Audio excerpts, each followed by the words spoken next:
Susan Short with Family Beautiful and FBTV, and have we got a special guest for you today? We have the renowned Neil Berg, who's going to be here in Sarasota for 50 years of rock and roll, November 13th at the Van Wezel. So we're looking forward to that.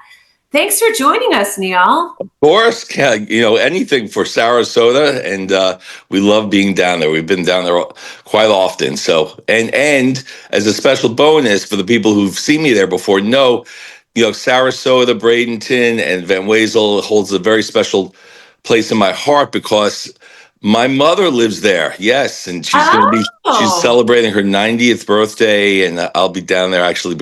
It's there's a lot of reasons to celebrate being in Sarasota, Bradenton area.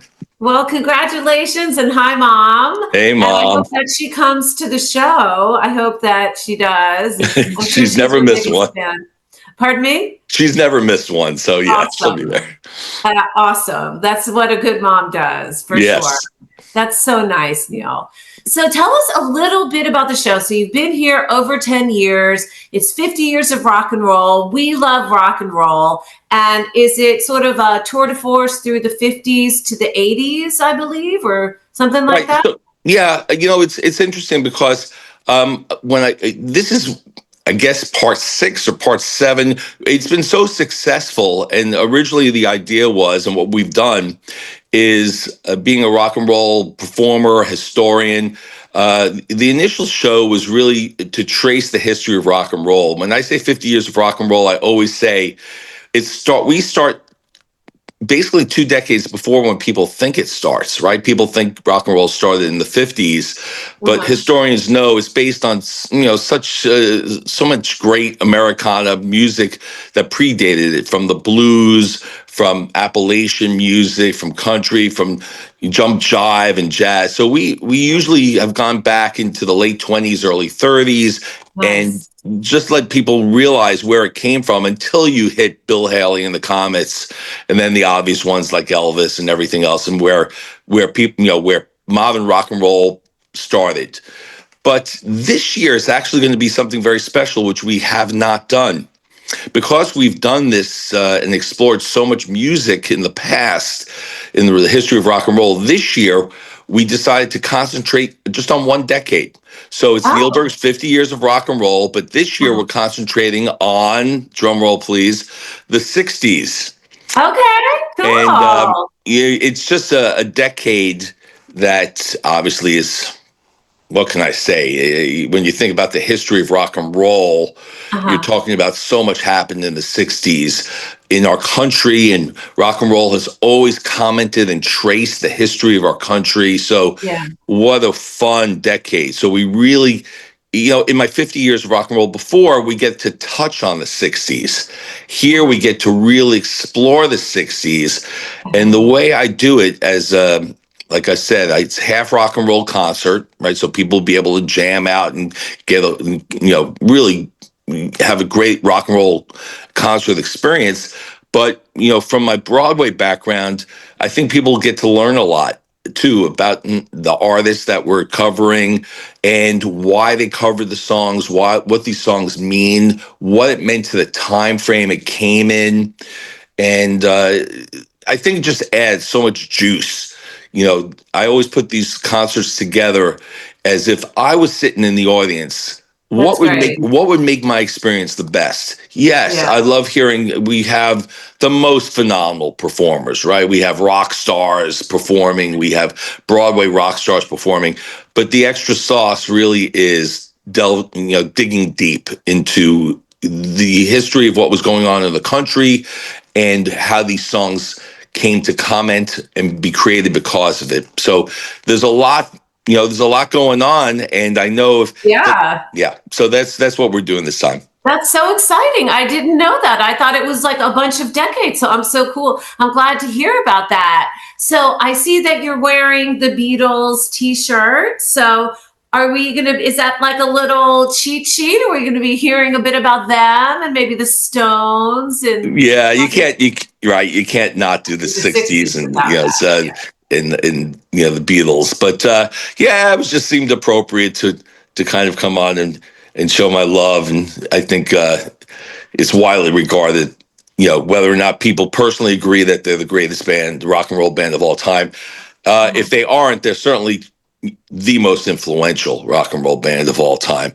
So, and that's not just me saying that. That's just everybody I talk to in the business, and every person that people love who came after them will say they were influenced in some way by the Beatles. Whether it's heavy metal, folk, I don't care what it is. They were at the forefront of so much of the music. Absolutely. Absolutely. So tell us a little bit about the performers. Are these performers from Broadway that you're touring? And what do you do, Neil, in the show? All right. Well, I guess I'll start with me. I don't want you to give it all away because we want a little bit of excitement, but just give us a taste. Yeah. Yeah. I've had a long career that straddled both worlds, rock and roll and Broadway. So let's start with Broadway world. Okay. Because that's where the storytelling takes place. I started off in rock and roll, but ended up having an incredible career as a composer and a producer and a writer of Broadway musicals. And one of my most recent ones, The 12, is a rock musical directed by Tony Award winner John Doyle. I wrote that with Pulitzer Prize winner Robert Schenken, who also wrote the movie Hacksaw Ridge. If anybody ever saw that great movie, he's written many things. So that helps me be able to tell story. Yeah. Which is what Broadway really is. It's using music and lyrics and dialogue and dance to help tell story. Yeah. But after I've done about 20 years of my 100 years of Broadway show where I told the story of Broadway, I wanted to go back to my roots. And so that's what I've done. I was fortunate enough to play as a rock and roll artist across the country, besides playing with Joe D'Urso and Stone Caravan, where we played many, Summerfest and, played with many famous bands. I was such as. Oh my gosh! Going through my career, the first gig I ever played was with when I was 20-nothing years old. Was at the Flats in Cleveland. We opened for a great East Coast band called Southside Johnny and the Asbury Jukes, which was that Bruce Springsteen or no? Well, that was actually that's part of the whole Jersey crowd. Southside Johnny was before Springsteen, and I was actually there playing at the Stone Pony with Bruce and Southside Johnny when John Bon Jovi showed up. And, there's a whole Jersey scene that if you're a rock and roller from the East Coast, you surely know about. But so I had experience to do that. One of my favorite, my gosh, there's too many to talk about. But one of my favorite gigs is we were playing at Summerfest with and we were as MTV was recording it, and we were playing on the same stage with Steppenwolf, Born to Be Wild, and Eddie and the Cruisers band, which was the Beaver Brown band, and I remember getting a chance to. We had just come off the stage. Steppenwolf, John Kay came out and he sang Born to Be Wild, and they filmed it for MTV in front of, 15,000 people. And then I got a dose of reality as a young artist, because after this great live performance, John Kay steps up to the microphone and tells the audience, okay, I've just been informed by MTV that they need to take another angle. So we're going to play it again, and everybody... You didn't hear it yet. This is the first time you're hearing it, and then they recorded it again, and of course that was for them to splice it together later. Right. But I would say one of the, I think the thing I'm most known for, quote unquote, in the rock and roll world was I was hired to be the musical director for the 100-year Harley Davidson anniversary rock tour. Nice. In which case, I was played with everybody you could possibly think of. I was there for the Doors reunion. And when John Densmore, the drummer, couldn't play, and they brought in Stuart Copeland from the Police, that was at the LA Speedway. I have to tell you with Stuart Copeland, because there's like there's a little bit of 6 degrees of separation here, but I'll let you finish. Oh, I'm sure. I mean, once you start, right, you're gonna. It turns out we're gonna probably have our paths cross a lot. Yeah. But I was there with Aerosmith on the Nice. same bill, and Bob Dylan and Bad Company and the Doobie Nice. Brothers, and so I've had my taste of all of that. I've had a taste. I'll tell you another funny story. I'm backstage, and Ted Nugent's about to go on, and I'm backstage with Ted Nugent, and he's in shorts, and we're just talking, just very, very nice, cordial, calmly. And then, I said, what? I've never seen Ted actually play. So I went around, from behind stage, and when he went on stage, it was not the guy I was talking to. It was, this performative Motor City madman, and you just saw how these rock stars, they transform. Yeah, they transform, and it's like Broadway. It's right. it's They're them, actors. it's them, but it's not them. It's a performative act, that they and they do it so brilliantly. So yeah, absolutely. So I don't want to interject myself, but I work with the guy that used to be the president of Mercury Records out in LA. And so it's called LA Personal Development. So he worked with Miles Copeland, Stuart Copeland's brother. Yeah. And his name is Mike Gormley. So he just did a bunch of interviews with Stuart Copeland and Miles Copeland. And he took the Police, he was, they were co-managing them. And he also, he broke the Bangles. And Oingo Boingo, Oingo Boingo. I actually worked with a lot of guys from Oingo Boingo. I have a great Oingo Boingo story.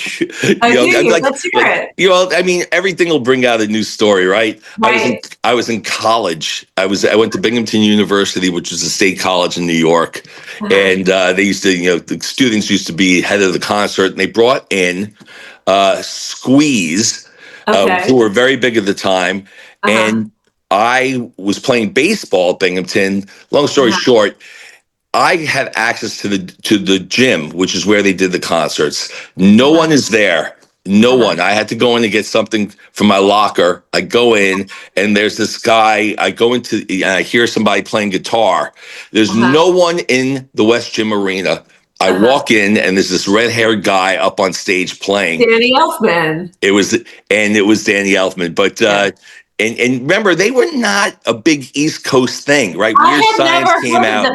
Honestly, when I went to NAMM and I interviewed, and that's how I got involved with them like 6 years ago, I never heard of Oingo Boingo. Right. I mean, they're huge in LA. Like they sell out the arena and the Forum for Halloween coming up. Danny Elfman sells it out still to this day, So yeah, but I hadn't heard of them, and Mike actually was the manager, and he went on tour with all of them. So I think because there was like 20 people in the band or more, it was almost like a performance that it was too difficult to move them around. They went to Brazil, and that was like a big deal. And they went to, I think, Buenos Aires, also in Argentina, but he said that was like a nightmare with all the semis and all the people and all the moving parts. But they didn't go, I think maybe a little in New York, but they didn't really do much. Like in Florida, I had never heard of them. And I tell people and they don't know who they are. Then I have to say Danny Elfman, Marvel movies. And I also work with Danny's partner, Steve Bartek. So yeah, it's amazing. And for me,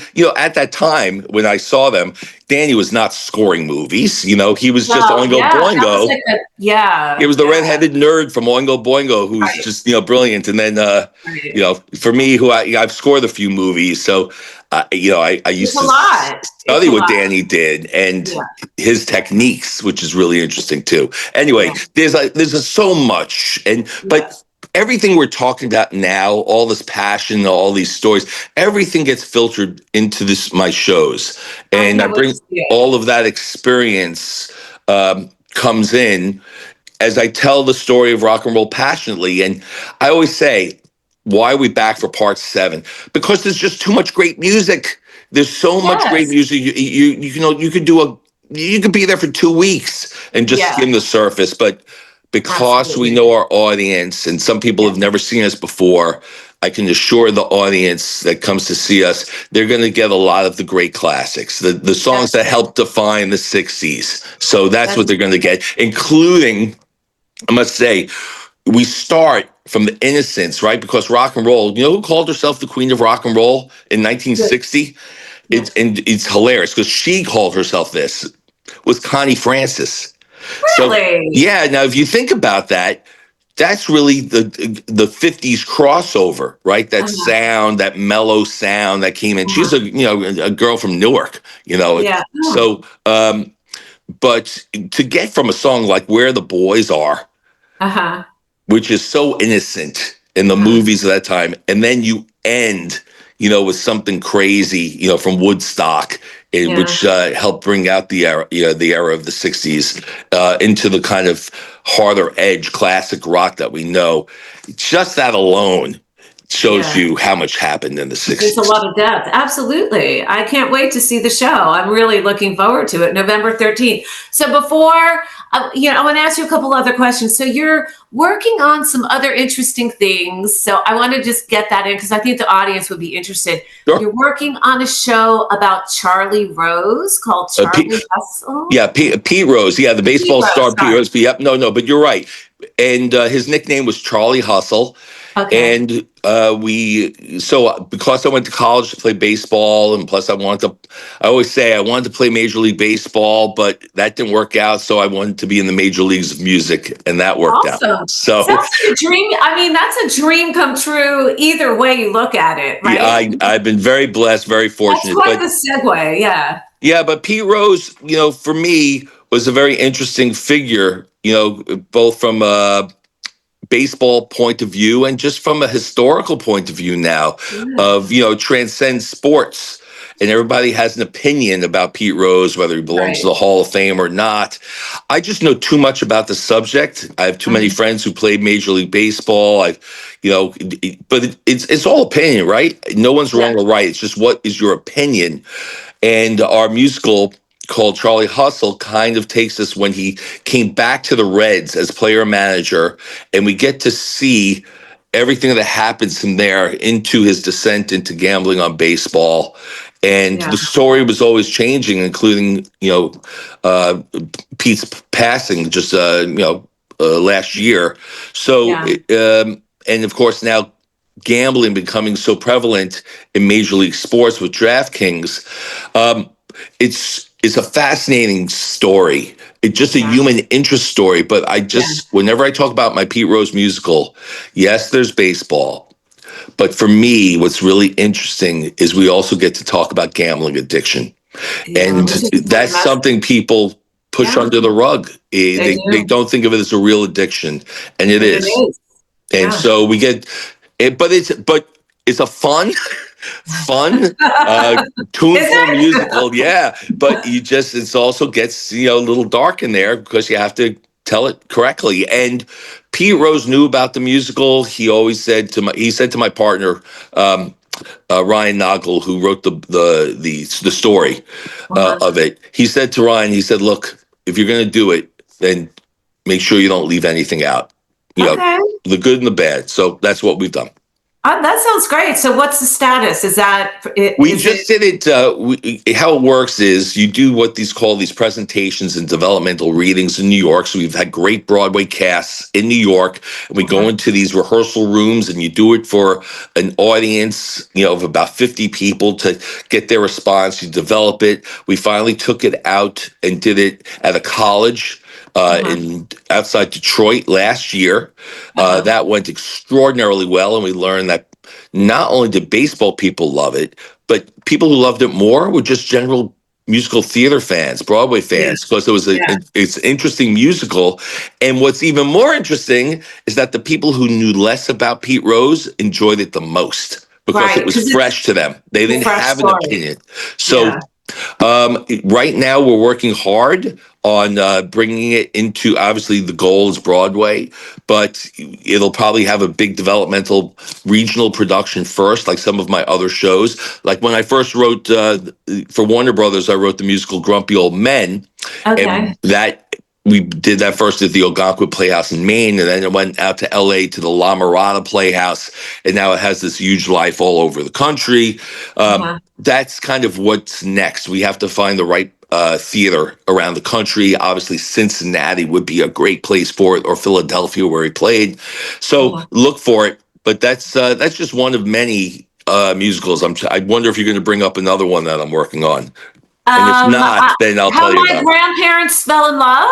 Well, How My Grandparents Fell in Love just opened at the New Jersey Repertory Theater, and that I'm happy to say broke every box office record for them. And I'm happy to. It's a great title. Thank you, and I love it. Yeah, I'm happy to announce that it will be opening in New York this March. So if anybody, congratulations! It's going to have a 6-week run at the historic 59 East 59th Street Off-Broadway Theater.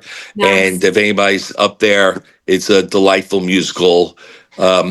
So there's that one. But the one I'm excited to talk about too, probably the biggest title, is that I'm working with the original screenwriter, and we are now turning and have turned one of the most famous comedies of all time into a musical called My Cousin Vinny. Oh yes, nice. So, are we going to have Danny DeVito in it? Well, I wish. But he's, there's really not a great role for him, and all the guys, Danny DeVito was the one who was supposed to originally star in it, but they ended up getting Joe Pesci to be in the movie with Marissa Tomei. And that's a whole different story for another podcast or another time, but excited about that. You got some exciting things going on, Neil. Do you sleep, or are you just like constantly moving? as Warren Zevon, the great rocker, said, "I'll sleep when I'm dead." Exactly. There's just too much to do in life. But thank you for bringing us so much interesting things to see and experience, because there's a lot of mediocrity, or what they say, mid stuff, not that great. But you're doing things that are really interesting. So congratulations on that. Thank you. I appreciate that. Yeah, very much. And I never want to I guess there's a sense of I never want to let people down. That's nice. I want to make sure that the audiences who come have just such a great experience, and experiences they're not expecting. Yeah. They'll hear, 50 years of rock and roll. That sounds fun. Let's go. And then they come and they're like, holy wow, that was much more than I expected. And that's kind of the reaction I want. I want to make sure. That. Yeah. And trust me, if you like rock and roll, even if you don't like rock and roll, you will love this show. How can you not like rock and roll? Come on now. Everybody has to. My father did not like rock and roll. There you go. Well, yeah, there it is. Yeah, you can say like, I don't like, maybe I like R&B better, or I like EDM, but everybody likes rock and roll. Like whenever I say I work with people in rock and roll, I never get a face like, it's not like I'm saying you're working in, auto mechanic or whatever.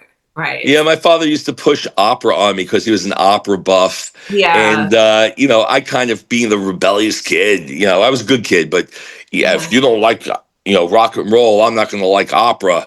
Meanwhile, if you listen to Bohemian Rhapsody, it's opera, right, so it's rock opera. But exactly, and Copeland is doing rock operas. Oh yeah, I mean, there's so much of it. It's kind of if you think about my career, actually, what makes sense is when I was, without knowing it when I was younger, is what attracted me to rock and roll were bands and albums that did rock operas. And I'm not even talking about Tommy. That's the obvious one, by The Who. But I like Quadrophenia by The Who. It was a little more hard-edged. I loved, as a musician, I loved Lamb Lies Down on Broadway by Genesis. Before Genesis was even world famous, I love The Wall by Pink Floyd, all those bands, and then it kept going on, when Green Day, American Idiot and whatnot. So there's this. It was rock and roll that actually sparked me into Broadway. If you think about it, storytelling. I love that. That's a title of your next musical. Maybe. Rock and roll inspired me to get into Broadway, right? Yeah. It's the other way around usually, or something in between. So anyway, thank you so much for being with us. Please stay on afterwards because I want to chat with you. Neil Berg, 50 years of rock and roll in Sarasota at the Van Wezel, November 13th. I think there's a few tickets left, so make sure to make plans to go. And I really look forward to seeing the show. Thank you, Susan. Thank you.